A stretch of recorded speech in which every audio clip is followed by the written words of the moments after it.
Welcome to another episode of Smash JT. Today, I'm going to be talking about product hawking. Like, Shilling.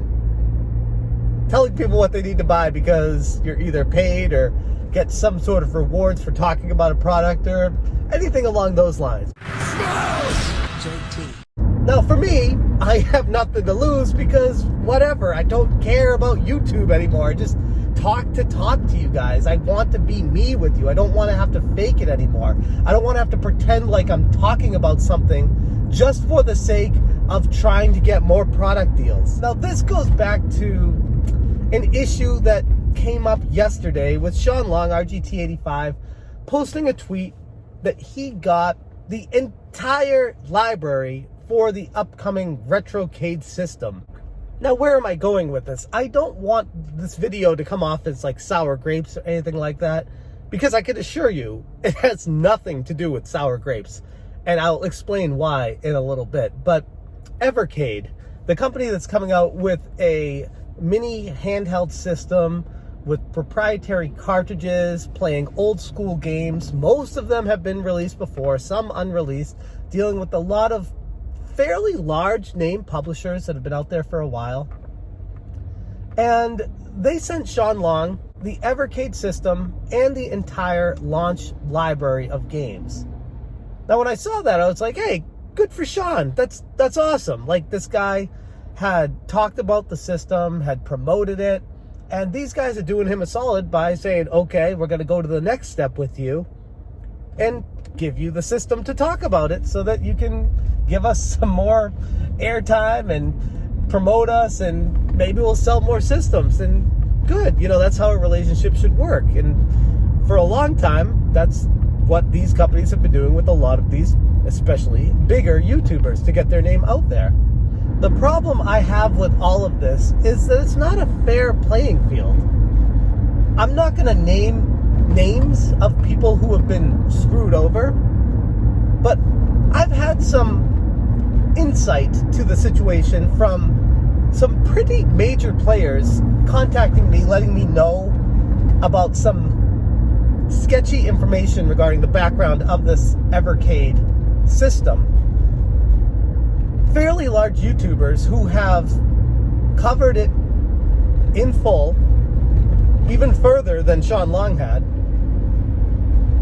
and they have been told that they are not getting a system, which is fine. Not everyone can get a system, not everyone can review it. I mean, hell, like I was saying, I covered it and I didn't get a system, nor was I expecting one, which is why I was saying earlier, this is like full disclosure, I'm not sour grapes about this. It has nothing to do with me. But what I saw happen to another YouTuber really pissed me off. Somebody who covered this in full, had some exclusive information they gave about it, had been promoting it all the way through, was told that they can't get a system because they are not part of a clique. And that's the reality. That is the truth. They are not part of a network that created an exclusivity deal that stated they will only cover this Evercade if they get first dibs on the system. Now, I'm not going to say what network's doing it, but I do have proof that this has transpired because my source is extremely reliable. And this is what YouTube has become. Creators have turned into Billy Mays, where they just hawk a product and move on to the next one and hawk a product and try to sell as many as they can so that they can get in good with these companies, talk good about them, be positive about everything, and move on to the next product, get exclusivity deals, and start getting portions of the sales that they make from their videos going back to them. And while this has been going on for a long time on YouTube, this whole exclusivity thing to YouTube gaming is a very, very dangerous road to be going down. We already know that certain networks edge out certain creators. it's become a circumstance of, if you are not with them, then by default you are against them. And they will make sure that whatever you do will fail, and they will pour as much money as possible into their own network to put them in front of you. And they'll say, it's just business. They'll say that's what it's become. That's what YouTube is. Deal with it. And that's truly unfortunate, because that's not what YouTube should be. YouTube should be broadcasting yourself, giving your opinions and ideas, and moving a conversation forward. It shouldn't be a business where you're signing exclusivity deals to be able to hawk products first so that people go to you instead of other creators who work extremely hard to get themselves in the situation to be the first person to talk about something, and then get overshadowed by a bigger network because they have connections. But life isn't fair. And the way YouTube's going, it's certainly not fair either. The problem is, I think a lot of people don't know about the backroom deals. They don't know the shenanigans that are going on behind the scenes. They just see the videos come out. Because how would they know? They just are the viewers. They wouldn't know anything about any of this. They just see people talk about a product and think, oh, the company must have contacted them because they're a big channel and they want to talk about it, and it's a mutual relationship that works out for both parties. Which oftentimes is the case, and that's fine. But when you start creating exclusivity deals, you start edging out the competition by ensuring they are not able to cover what you cover. You create a situation where these companies are the same as the viewers. If they're not with you, then they're against you. But the problem is, they have to be with you because you are a gigantic network that encompasses a ton of huge creators that have a lot of pull when it comes to selling products. So if you're a company, you damn well better be with them, or else your product is dead on arrival.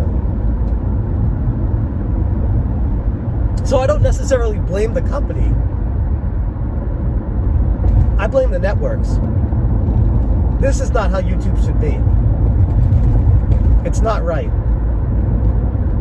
And again, I'm not going to name any specific networks in this video because I don't know how many created an exclusivity deal.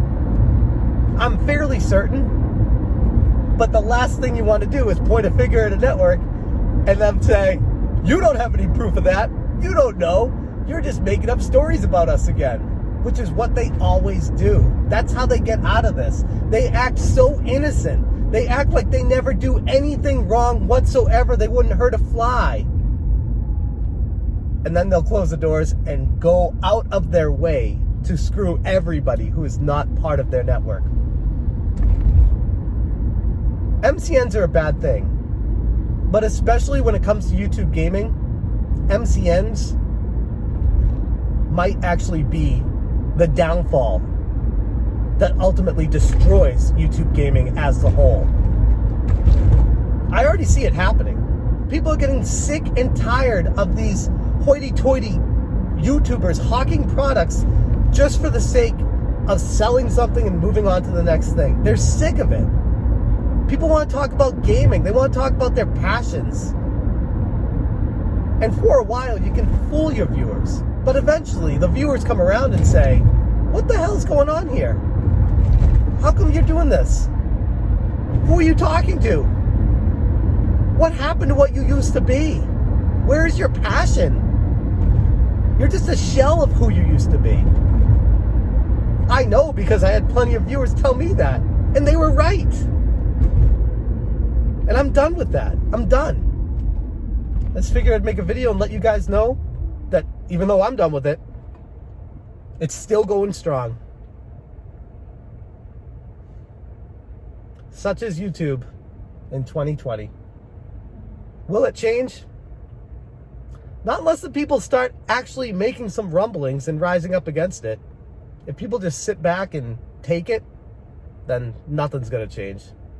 And this is what YouTube gaming has become.